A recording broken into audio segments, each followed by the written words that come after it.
Всем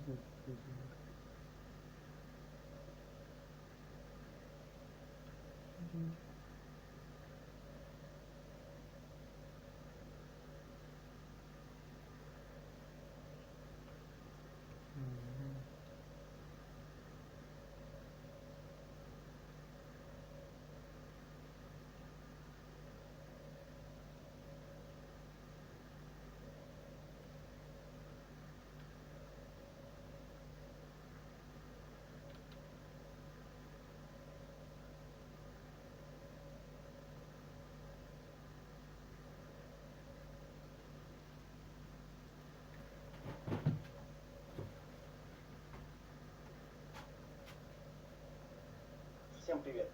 Сегодня мы расскажем и покажем, как работает агрегатор мессенджеров и соцсетей Inbox, встроенный в сервис Unity. Интерфейс системы дружелюбен и будет понятен даже тем, кто никогда не работал с CRM-системами и helpdesk'ами. Давайте приступим. Заходим в систему. Первое, что отображается перед нами, это вкладка Fresh. Здесь отображаются все новые сообщения от клиента. Посмотрим, какой есть функционал в системе. Начнем с фильтров. Есть фильтр по каналам, по источникам, по сотрудникам, по тегам, по типам сообщения и по статусу сообщения. Также есть поиск по клиентам и по сообщениям. Теперь посмотрим сам диалог. Первое, что у нас открывается, это переписка с клиентом. Теперь нам необходимо решить, что делать с диалогом, принять его или отправить в архив, если он не актуален. Также тот, кто принял диалог из ваших сотрудников, сразу назначается ответственным за этот диалог. Теперь рассмотрим правое меню. В этом поле указывается информация, откуда поступил диалог, телефон, почта, адрес. Далее указывается информация об обращении, статус воронки, стоимость, если вы договорились с клиентом в процессе диалога. Информация о товарах. Обратите внимание, у нас есть интеграция с «Мой склад». Заметки. Можно добавить тег, комментарий и добавить напоминание, если это необходимо.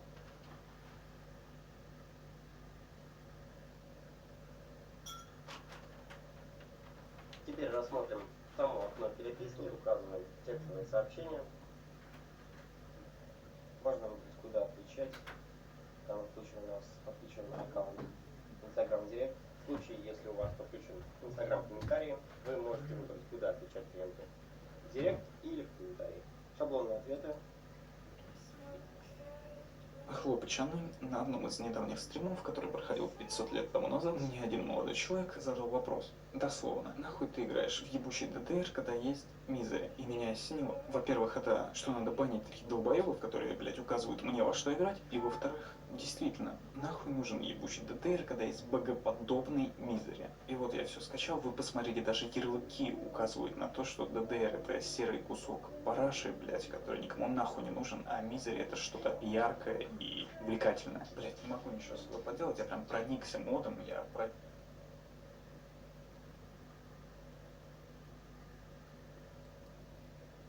Мне подвернулся шанс пройти через железную дорогу. Для этого надо было лишь заманить боевиков в аномалию.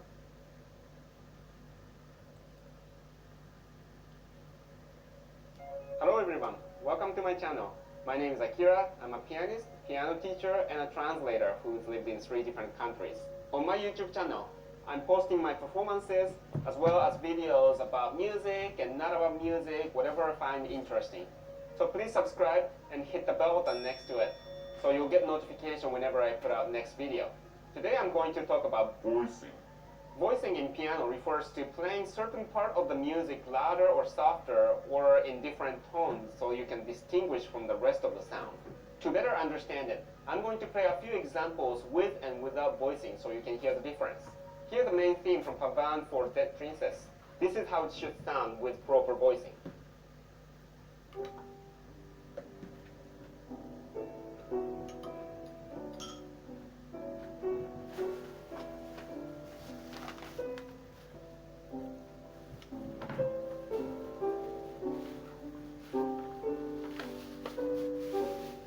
This is how it sounds without voicing.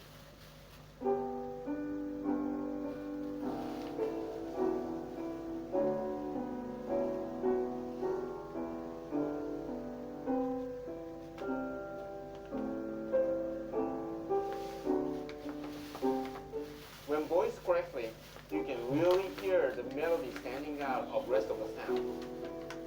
충분하다.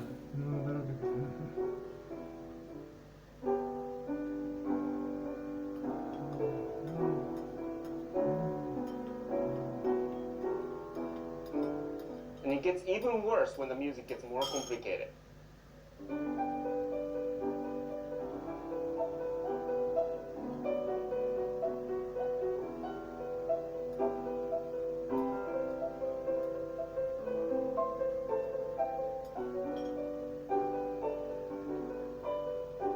But if you voice correctly and bring out the melody and suppress the rest of the sound, it'll sound like this.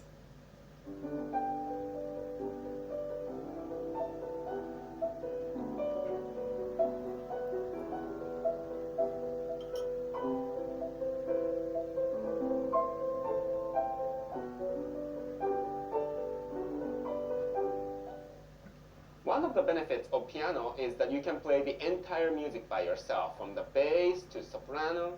Many other instruments can play only one or a few pitches at the same time, so you need a few musicians to get together to play the entire piece. But with 10 fingers, we can play many sounds at the same time and create the entire music by yourself. But that comes with one challenge. If you don't voice it properly, you won't be able to hear the melody clearly over the accompaniment. And that's where the voicing comes in.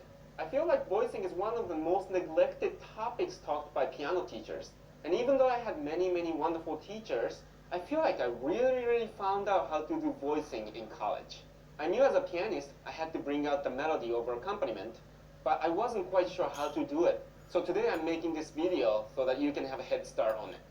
And to introduce voicing to my students, I use this music called Furlan Leaps in Piano Adventure Series Level 2A Lesson Book. In my studio, this is the second book students get, and they usually get to this point in about a year and a half. So you can tell I introduced the concept of voicing early on.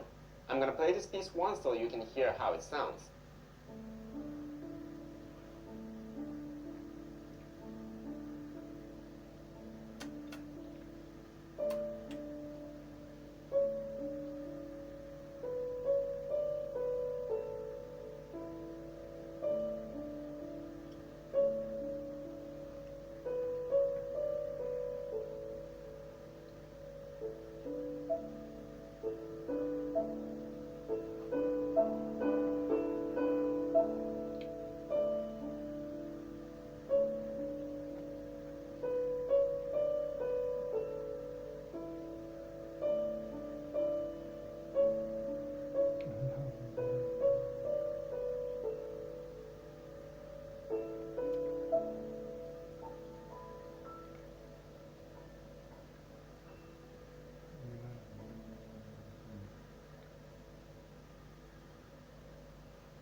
Вести бизнес можно, избавив себя от рутины, поиска клиентов, запуска рекламы, ведения соцсетей и прочего. I have a few reasons why I use this music for first voicing lesson. But one of them is because this is so beautiful with voicing. And it has such a simple structure where right hand is your melody and left hand is your accompaniment. Except for this E right here. This is originally meant for introducing ledger line E. But I find this music such an opportunity to introduce students to voicing. And it's supposed to play with damper pedal all the way. And I'll talk about damper pedals more in a future video, but damper pedal exaggerates everything. So if you're playing beautifully with nice voicing with your fingers, that's gonna sound very beautiful. But if you're not doing it properly, it's gonna sound like a mess like this.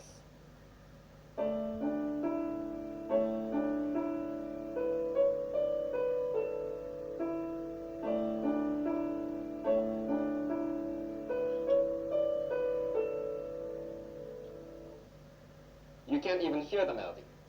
So how do you start doing voicing? First, we're going to have to think about what makes your piano sound louder and softer. And that is your finger pressure. If you're playing with a proper technique, you should be playing with curved finger like this. And then when you play the key, you're going to curve even further and tap onto the key like this. Of course, with your fingertip. Now when you play, if you squeeze these muscles harder and tap harder, you get louder sound. If you gently tap by gently squeezing these muscles, then you get softer sound. Loud, soft. You can't really see the difference, but it's all about how much squeeze you have in your finger. So this is another reason you can't collapse your fingers. Then you have no control of these muscles. At this point, your finger is just a stick. So after learning all the notes and rhythm, the first thing I ask my students to do is to play right hand really loud and then left hand really soft, like this.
Of course, this is not pretty, and you're not going to perform like this. But this is just to get your hands to play at different strengths. And when you first start this feels like impossible, because our brain's programmed to play right hand and left hand at the same strength, or to do anything with your right hand and left hand at the same strength. Unless you're trying to squeeze out the last bit of toothbrush from the tube while holding a tofu in your left hand, you will never have to do something really strong in your right hand and really soft in your left hand at the same time in your daily life.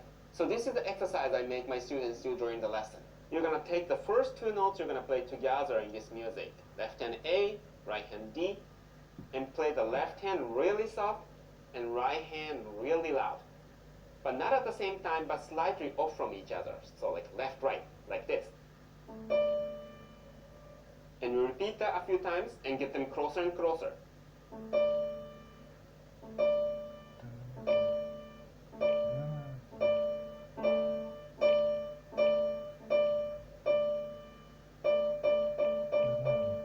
And hopefully you can play soft and loud at the same time. But if it doesn't work, then try the reverse. Do the right hand first, left hand next.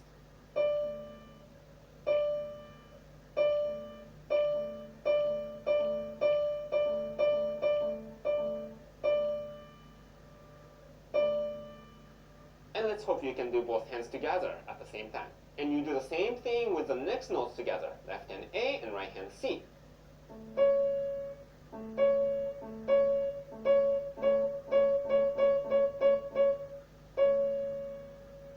Or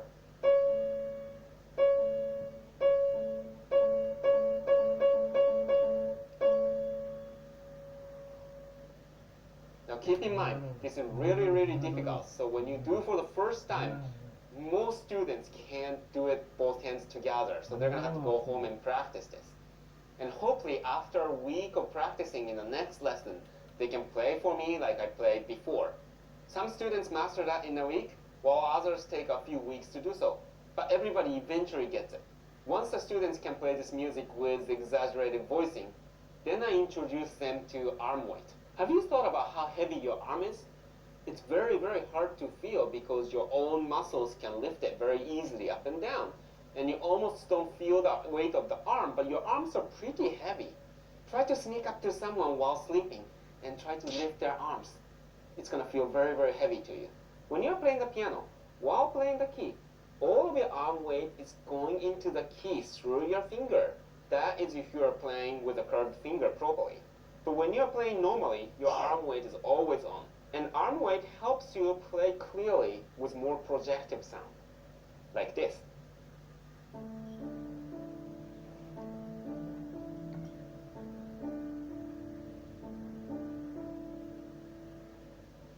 But when you don't want those sounds to be clear and projective, and rather be in the background, then you take off the arm weight, and it'll sound like this.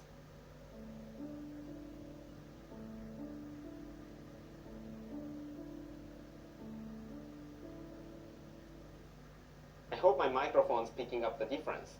But if it is, you should be able to hear sort of a hollow sound. You can hear it, it's there, but it doesn't really catch your attention. And that's the kind of sound you want for the accompaniment. And to practice that, you can use the other hand and support your wrist like this, so it doesn't lean onto the keys, and try to play the keys like this.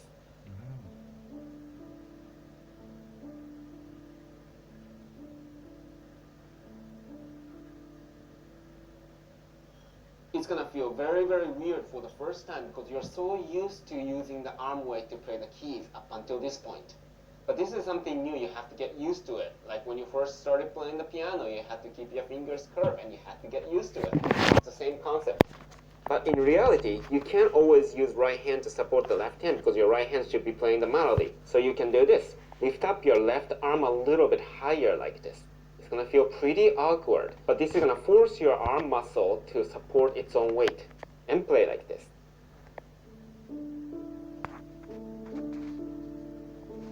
And add your right hand and try to play normally.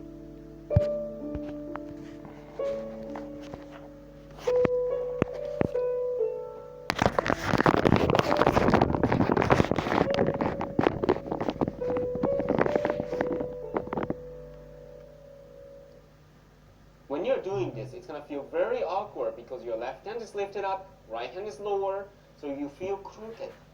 But that's how it should be feeling when you're playing the music with right hand melody with left hand accompaniment. Once you get used to it, and if your arm can support its own weight without lifting up higher, then you can actually put both hands at the right height. But because your left hand is always supported by the arm and right hand is leaning onto the key, it's gonna still somewhat feel a little crooked. And again, let's get used to it, because that's how it feels to play the piano. Usually, your melody is on top, and then accompaniment is on the bottom. So your right hand will take the melody, and then left hand is gonna play the accompaniment. Now I'm gonna play the entire piece with proper voicing one more time.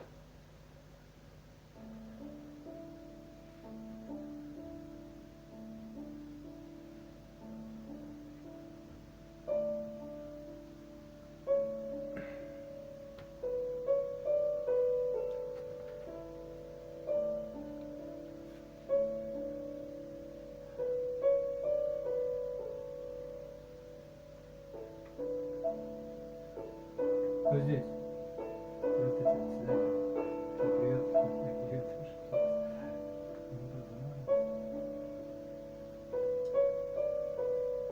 Нет, не надо играть когда тут, да. Как это? Эй!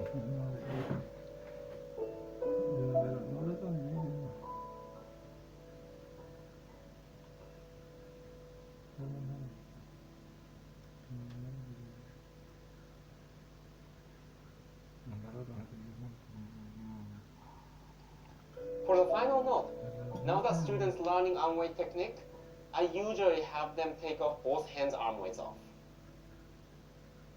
Of course, sometimes your left hand is a melody and right hand is accompaniment. In that case, you're gonna have to do the opposite of it, and that's gonna be another challenge. And when your music gets more and more advanced, then you're gonna have melody and accompaniment at the same time in one hand. So you're gonna have to voice it within one hand. And that's gonna be another day's topic.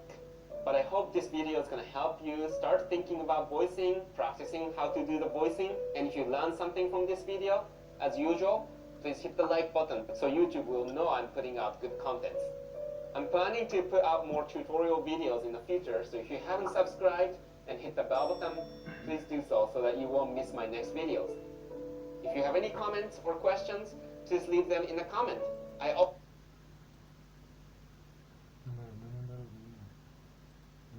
always enjoy reading everybody's comments and answering the questions. Alright, that's gonna be it for today. Thanks for watching, and see you in the next video. Bye bye.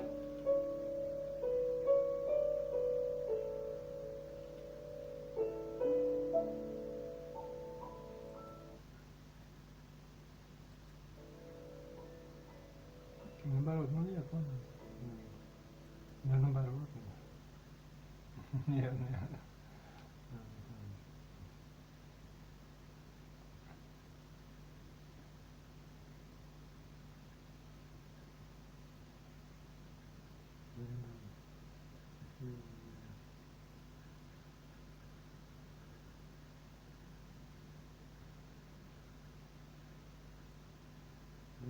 Ты понимаешь, что...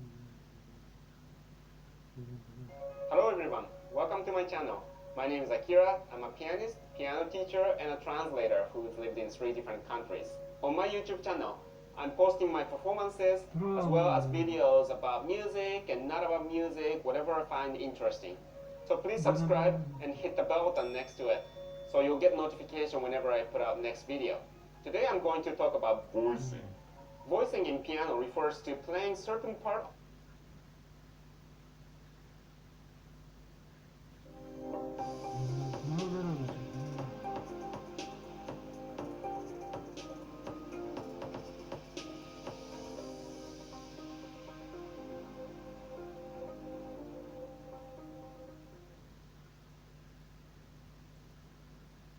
You think you've seen a scam before, but wait until you see this one. So just last week, a 22-year-old Bitcoin millionaire called Eric Finman announced to the world the Freedom Phone, a fully private smartphone, completely free of censorship and snooping by the big tech companies like Facebook and Twitter, and at the same time, one that is supposedly comparable to the best smartphones on the market. This thing flew. It almost immediately hit the trending page, and in terms of likes, shares, conversation, people were passionately excited about it, including some pretty well-known influencers, who've basically been telling people to drop what they're doing and to buy this right now. So I did, quite literally, and paid $500 for a Freedom Phone. And thanks to Dashlane for sponsoring this video. So, this has got to be some next-level smartphone, right? After all, the last Freedom Phone we saw was... oh, right. Anyways, just to give you a bit of context, Eric's reason for creating this phone was apparently inspired by the Jan 6th riots in the US. You might remember it. Donald Trump lost the election, and so a lot of his supporters stormed the Capitol building in Washington, D.C. to try and overturn that result. Now, what made this whole thing even more controversial was that a lot of this rioting had been coordinated on a free speech app called Parler. And so after all this happened, Google and Apple removed this app from their stores to discourage more people from joining in. This was the pivot point. Eric's whole message is that this was an unacceptable form of censorship, and that people should be able to say the things they want to say and use the apps they want to use. So he's created a phone that allows them to do that. Okay, I mean, I can also see the other side of that coin, but yeah, just putting the political premise aside, freedom itself is a fairly easy philosophy to get behind. So let's see what we're working with here. If you were an uninitiated consumer who didn't really know much about phones, but saw the inspirational Twitter video and decided you want to buy, are you actually getting more freedom? Well, sort of. Maybe. The entire pitch here rests on this supposed new operating system that he's built, aptly named Freedom OS. It's basically Android, but with a lot of the snooping apps like Google Chrome taken out and replaced with non-snooping alternatives like DuckDuckGo.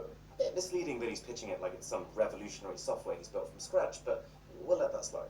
And just to give the guy a little bit of credit, he's not wrong in that there are certain apps that Google has censored, that this phone's app store, called Patriot, will allow you to download. And the kind of finishing message that he's leaving people with is that Freedom Phone does everything your current phone does, except censor and spy on you. This is where things start to go wrong. I mean, just to begin with, we can't verify that statement because we've got no idea what it does. There's not a single spec on the website. You don't know what processor you're getting, what cameras, what battery, and instead under each feature category, it's just a buy it now button. Like, even if this is made for people who may not care about the specs, for $500, they should at least be able to know what they're paying for. All we have is this little quote that says, best phone in the world. But who said that? Is this guy quoting himself? Also, isn't it just a little ironic, given the whole anti-big tech stance, that this product was announced via a tweet, and then the buy page actively encourages you to sign up to and share using these big tech platforms? But okay, just putting all that aside for a second, the concept of Freedom OS is fine. It's just, from everything we can see so far, it looks almost identical to an already existing free piece of software called Lineage OS. That would be a best-case scenario. See, this Finman guy's had a pretty interesting story. He basically made a deal with his parents that if he could turn $1,000 into $1 million via investments, they would let him skip college. And he did. He put all of that $1,000 he had into Bitcoin, back when Bitcoin was worth nothing, and when that blew up, his $1,000 ballooned into well over $2 million. That's all well and good, congratulations to him, but the point is, it doesn't in any way qualify him to be responsible for all of your data. He might be a little more reputable than one or two CEOs I know. But seriously, if this guy actually has built his own a little more reputable than one or two CEOs I know. But seriously, if this guy actually has built his own operating system like he's claiming, then that is a whole other security risk in of itself. Let alone the fact that, can you really rely on Eric Finman to provide you with the regular security updates your phone needs to protect itself? And if you're not getting those updates, then having a completely unfiltered app store, where nothing is censored, even if it's malware, could create more problems than it solves. This is probably the reason for articles like this, bit harsh, but the point stands that nothing this guy has done so far in his career demonstrates that he is in any way an authority on security. Let alone the fact that who knows what kind of support you're going to get here. There's no contact number for the company, and the only email address doesn't answer. Or at least has left me on red for 3 days straight. Besides, this whole idea of giving people the option to use apps that have been banned, it's not a selling point. If I wanted to download Parler on my Android phone, even though I can't find